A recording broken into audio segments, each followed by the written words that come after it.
35 years of experience at every level, from K through 12 and beyond, into college. She's trained teachers in curriculum and classroom management. She's written and evaluated curricula. She's authored a number of books on education issues.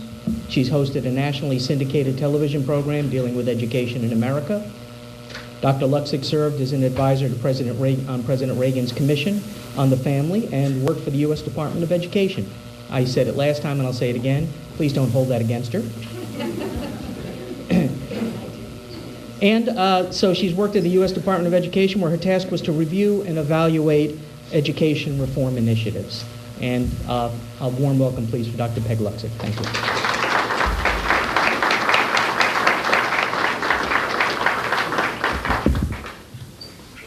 Good evening. Thank you all for coming tonight. I'm going to do the commercial portion of the program first. I'm about to feed you through a fire hose. And what happens is you will understand it while I'm talking, and then you'll go home and think, what did she say? I don't really remember. So I have two videos in the back. They're computer CDs. The first one is called Invalid and Unreliable, and this actually analyzes the testing of Common Core. That you're a member of PARCC, and so we talk about why and how the tests don't work. When I was in grad school, I actually was the grad assistant that ran the psychometric testing clinic in the university that I attended, so I administered tests like this, scored them, and then used them to diagnose and place children for IEPs. And these tests do not meet the standards of valid and reliable, no matter how you define it. So what I do is use the research and walk you through it. That's invalid and unreliable. The second one is called Should Our Children Be Standardized? What happens in a real classroom to real children when you attempt to mandate that every child learn the same thing to the same level on the same day in the same way? What does that do to a classroom? Should Our Children Be Standardized also includes information on the new Advanced Placement U.S. History Standards. That's the College Board has revised the U.S. History course for our college seniors. It now teaches the founding of this country without mentioning people like John Adams or Thomas Jefferson, and it teaches World War II without mentioning Dwight Eisenhower, D-Day, Adolf Hitler, or the Holocaust. So if you want to know what's happening in the new United States history standards, that's for you. They're in the back. We do ask for a donation because what I do is I circle the money around because I have to pay to make them. They all include original documents, so you don't see me, you hear my voice, but you see original, whether it's research or government documents. I'm going to talk to you tonight about a couple of issues. I want to just touch on, as Sandra said, the data mining, and perhaps you've seen the research or the news reports that right here in Massachusetts in the town of Tewksbury, was a committee of the school board, and they were talking about the cost of placing children out of district, and somehow the committee packet that included information on the children wound up getting published. And the local paper found it, and they didn't publish the names, but the paper said they could identify some of the children. Because even though their names weren't there, the school they went to, their age, all of that personal information was available. One of the mothers has actually been on Fox News. So they are collecting over 400 data points. Of greater concern, which also surfaced, was that the school was rating the parents on how cooperative they were, and giving the parents a grade of 1, 2, or 3, with 1 being very cooperative and 3 being uncooperative. So parents who fought for out-of-district placement for their special needs child found themselves rated 3, uncooperative. Now, if you don't think it's a problem that the schools are rating not just your children, but you as parents on how cooperative you are, then that shouldn't be of concern. But if you do think it's a problem, you should be paying quite a bit of attention to what kind of data is being collected and what they're doing with it. I want to back up. You've heard a lot of information on the history and some of the structure of the standards, but let's look at the pedagogy underneath, because you know, these are classrooms, and they are children. So what happens to children in classrooms?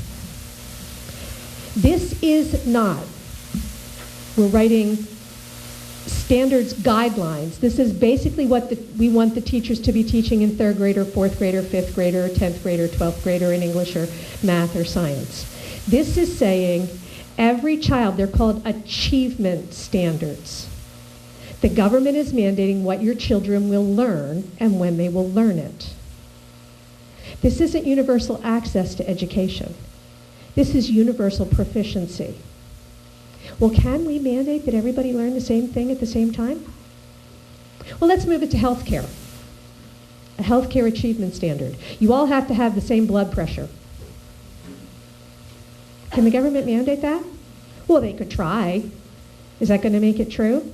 No, it's not. It's not going to make it true. So what happened? Well, the government told the states, you have to have achievement standards and every child has to be proficient, but you can define proficient wherever you want. This is what happened. Stand up. Wiggle your little touchies way up there. Exercise is good for you. Okay, this is vocal performance. When you can meet the standard, you can sit down, but you cannot sit down until you meet the standard. Are you ready? Pavarotti. Anybody who can sing like Luciano Pavarotti, considered one of the greatest tenors of the 20th century, can sit down. So, congratulations. Soloist with the New York Met. Chorus member with the New York Met. Soloist with the Regional Symphony. Chorus member with the Regional Symphony. Soloist with the church choir. This is a very unmusical group. Sings in the church choir. Sings in the shower and enjoys it. Can't carry a tune in a bucket.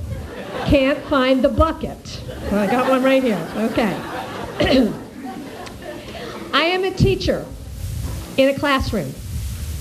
My evaluation and my continued employment, therefore, is dependent upon every child reaching the standard. And the states are being told that every child has to reach the standard as part of their ESEA waiver and all their federal requirements. But you can set the standard wherever you want. Where are you going to put it? Well, it sings in the shower and enjoys it, because that's where you all sat down. What about the child for whom the standard should have been Pavarotti? See, that child walked into the classroom on the very first day already able to sing in the shower and enjoy it. So that child will pass the test. The teacher gets no reward whatsoever for any child taking one step beyond the minimum standard. So the teacher looks at Mr. Pavarotti to be and says, you can sing in the shower and enjoys it. I'm ignoring you because you can already pass the test. And we don't even measure beyond that minimum standard. Did education succeed for that child, or did it fail? It failed. But it's a silent failure because that child will never be identified and will never be found and will have passed the test. And in fact, that's what the research says. The University of Connecticut did a study and said, in this system, gifted children are so frustrated because there's a ceiling on what's presented to them, because the classroom moves at the speed of the bottom. I'm the teacher. Where am I going to spend all my time in my little vocal performance class? With Mr. and Mrs. Can't Carry a Tune in a Bucket over there. What about Mr. Can't Find the Bucket? Well, I'm going to ignore him too, because I know I can't get to 100%. So I'm going to cut my losses and ignore the ones that will never make it. And in fact, that's what the research shows too. That the teacher focuses on the children immediately above that standard and immediately below that standard, and ignores the kids at the top and ignores the kids at the bottom. Which is why in all the years of standards-based education that has been mandated by the federal government since the 1990s, achievement gaps haven't changed at all. The kids at the bottom are still the kids at the bottom. When you talk about this system, it changes the goal of education from enlightening a child to reaching a standard. And as long as we reach the standard, it's good enough. Now, you heard about A Nation at Risk. You know, I was actually there because I was part of the Reagan administration, and so I was actually there. Part of what A Nation at Risk said was that this whole minimum competency movement is a mistake because the minimum will become the maximum, and education for everybody will go down. Sadly, that's true. By 2008, it was reported, after 20 years almost of this standards-based movement, nearly 60% of our kids needed remediation when they went to college because it didn't work. You can't mandate achievement. If we use our medical model and we say to all the doctors of the country, okay, everybody, all your patients have to have the same blood pressure, because if they don't, you'll lose your medical license. But you can set the blood pressure wherever you want. Where are they going to put it? At 340 over 280. because then everybody will meet it and they won't lose their license. And that's what we see happening here. The standards didn't go up. The response was, we're going to grab control of the standards and centralize them. And you hear about how the standards are rigorous. And then you hear, and if you're a parent of a little one, well, they're too hard. I was in New York the other night, and one of the folks in the audience said to me, but, in math, aren't these rigorous? They're too hard. No, they're not too hard. They're not raising the content of what we're asking our children to do. They are unnecessarily complicated. From the child's point of view, that's too hard. They're still doing 2 + 2 is 4. But see, when you teach anything, the first thing that you do when you teach especially little ones is you say to them, here is the simplest way to do it. It is the most direct way to get there, and it is the one that is most designed to give you success most of the time. That's why we teach the standard algorithm. The standard algorithm, you write the problem down and solve it, the way you probably all do. Instead, we're handing our kids 17 + 15 and telling them add from the left. Now, I will tell you, I've taught math up to and including calculus. I actually do add from the left quite often.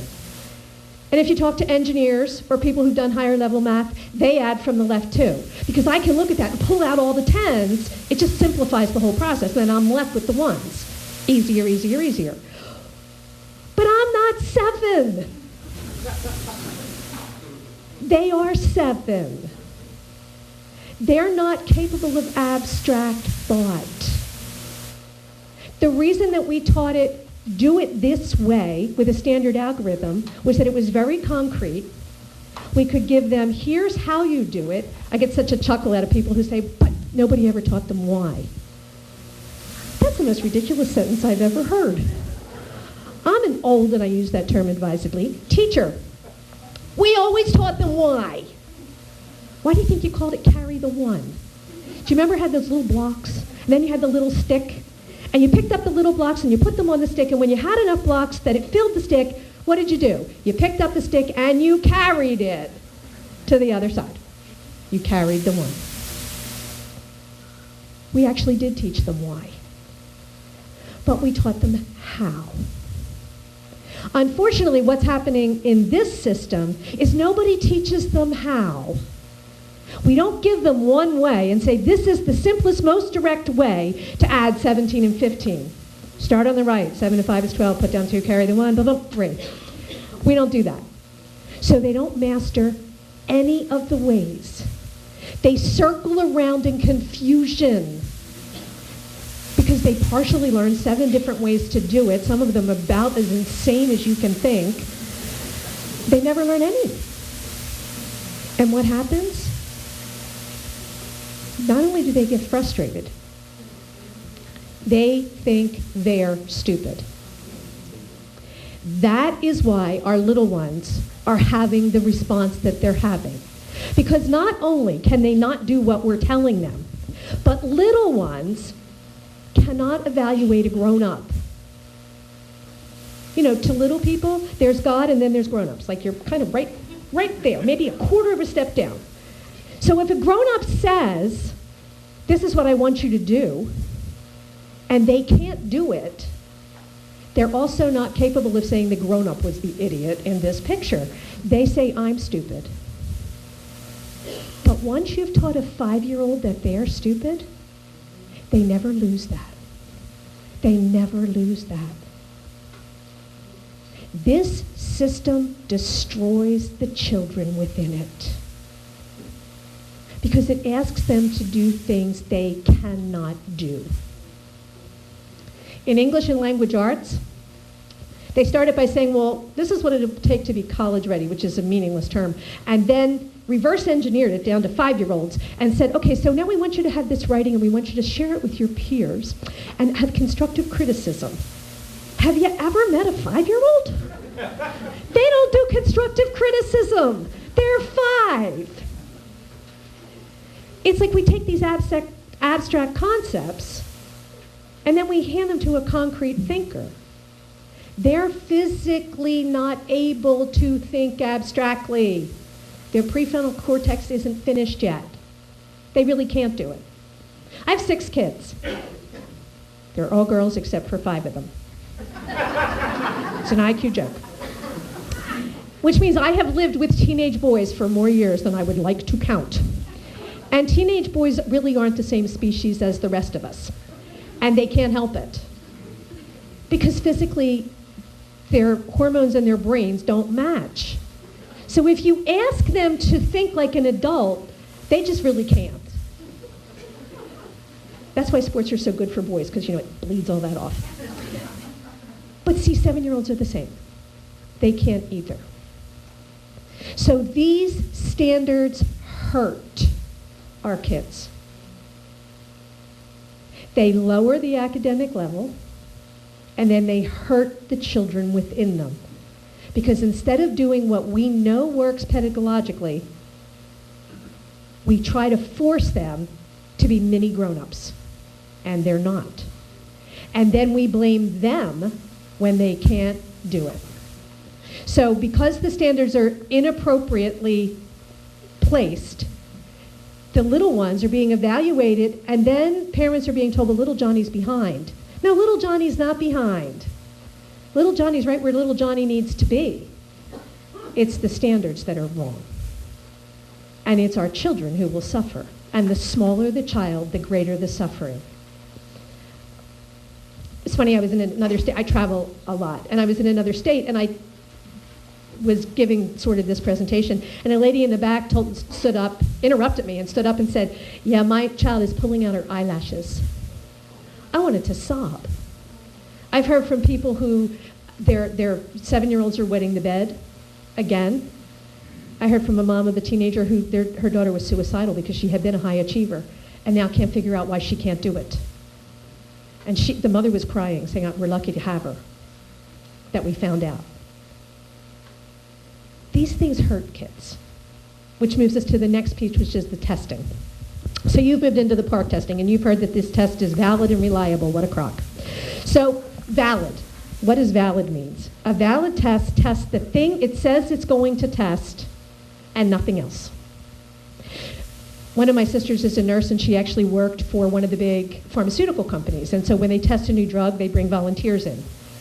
You get the greatest physical you ever had in your whole life, because they want to make sure that everybody in the test is basically of the same physiology and the same condition of health before they start the new treatment. You have to come 3 to 7 days before, so they're sure you didn't walk in, that you had like 10 beers last night. You all have the same rest, you all have the same diet. So the only thing that will change is the effect of the drugs, and you have to live there. Now let's move that to these tests, which are high stakes tests. They're used to determine placement, whether your child goes into remediation, whether how a teacher is evaluated. In some places, it's all of the evaluation. In some places, we're told, well, it's a part of their evaluation, but if you don't pass the test, you can't get a positive evaluation, which means it's all of it. How do you control what the child brings into the testing situation? Maybe they're sick, but nobody knows it yet. Maybe their dog died last night. Maybe their parents are in the middle of a divorce. Or there was an ambulance up the street, a disturbance in the neighborhood. Maybe they didn't have breakfast that morning or dinner the night before. In any big testing population, like a state, about 10% of the children will have one of those factors. In other words, what you really were testing was that their dog died last night and not how well they could do math. However, as the socioeconomic level of the child goes down, the likelihood of there being an interfering factor goes up. Because children who live in poverty are more likely to have an undiagnosed illness, or not have had breakfast, or have had upheaval in their home the night before, or not have had good nutrition, or something happened in their neighborhood. In one of the poorest districts in New York, a teacher stood up and told us about a little girl in her class whose mother had been shot in a drive-by shooting on the front porch of her home. And you wanted that little girl to take a test that was going to be used to determine that child's placement and that teacher's evaluation. These tests are at best meaningless, and at worst, discriminatory. Because children of poverty won't do as well. This isn't about teaching. This is about sorting children. Because from the beginning, if they can't make that grade on that one assessment, we put them in remediation and we retard their educational progress. We slow it down based on an assessment that may or may not have been valid. Now let's look at the scoring. In the PARCC tests, it's really kind of funny. PARCC has a model curriculum. In the PARCC model curriculum, you don't have to know how to do the standard algorithm, write the problem down and solve it, for addition and subtraction until you're in 4th grade. You don't have to be able to do long division until you're in 6th grade. But starting in 6th grade, you can use a calculator when you take the math test. So you don't have to ever learn to do it at all. And in the English test, you can use a spell checker. So the computer will spell for you. In the math, there's a section that's called constructed response.